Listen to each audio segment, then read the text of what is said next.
the reasons why I enjoy movies so much is that they're really memorable, and they've got really catchy titles like Life of Pi, Storm Wars, and a classic, The Grandfather.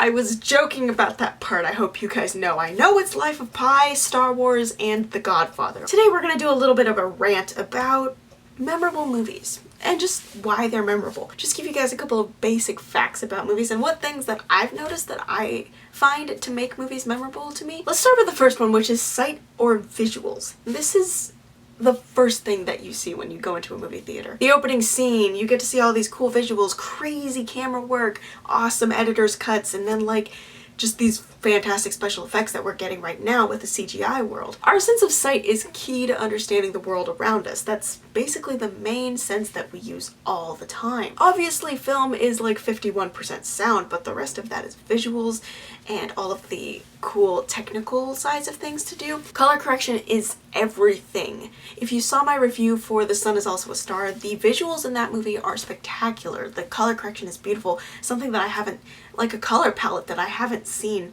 in a lot of movies, especially mainstream film. But indies tend to bring out interesting aspects of different types of techniques. You'll see a lot of critics call movies visually stunning. That's a really good compliment and also says a lot about the movie. If it's visually really stimulating and just seeing everything, it just kind of draws you in a little bit more from even perspective and where the camera's placed. If the camera's placed like a fly on the wall, you'll feel like a fly on the wall, but if it's in a point of view person, it's so much more personal and intimate, and both have their pros and cons, but using any of the techniques that are available, you'll generate a certain mood and it makes it more memorable to you. Another sense that appeals to our memory is sound. Like I said before, movies are 51% sound. What makes a good movie is the sound behind everything. It's basically the invisible hand. It's the driving force for what emotions the director wants you to feel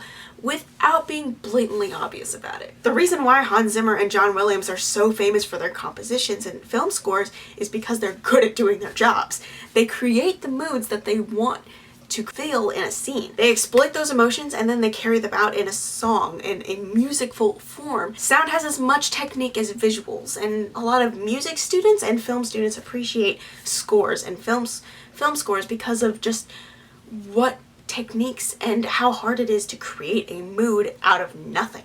Or even movies like Guardians of the Galaxy or Baby Driver, which use actual existing songs and put them into the context of the movie and create the mood that they want, but also getting that feeling of nostalgia out from the people who grew up around that kind of music. Another part that appeals to our remembering a movie is the logos, or the story behind the movie. If the story fails, then there's no amount of awesome CGI that can save it.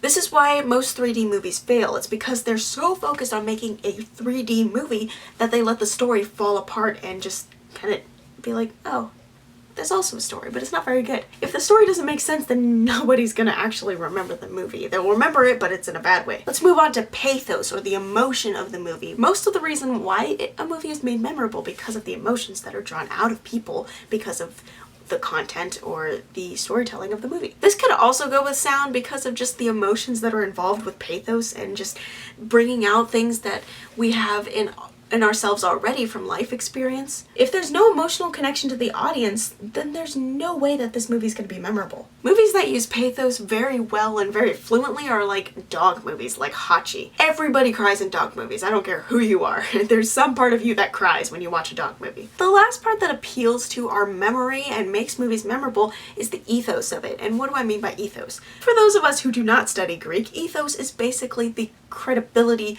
behind the movie.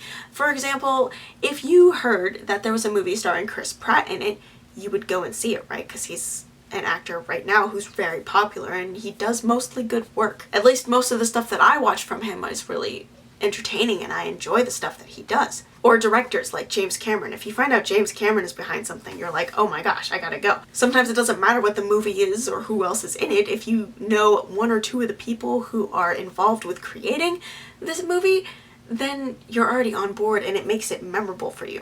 Ethos could also appeal to the story of what is going on. Like right now, superhero movies are mega popular. Because comic books reached their height in the 80s and a lot of people from the 80s are still alive and active adults right now, they're gonna watch the movies because they know the stories of Iron Man, Doctor Strange, Batman, Superman, Wonder Woman, all these people. Stories that are already established and well known amongst a group of people, a large group of people if I might add, then it's already gonna appeal to them, to appeal to their ethos. So putting that all together, if it looks good, if it sounds good, if it appeals to your emotions and the story is good, and then if there are good names, like big names behind it that you know, the movie will probably be memorable. Those 5 things are the recipe for a very good movie and a very memorable one that people will remember for years and years. So question of the week is, what is a movie that you think is really memorable? Let me know in the comments down below, but before you go down there, help me out with this YouTube algorithm.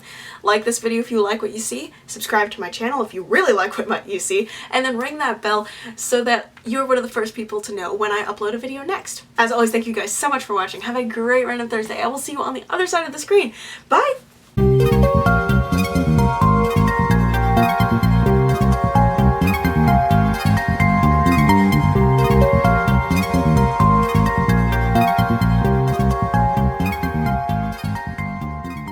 You're probably sick of seeing my face on the screen, but it's okay. It's fine.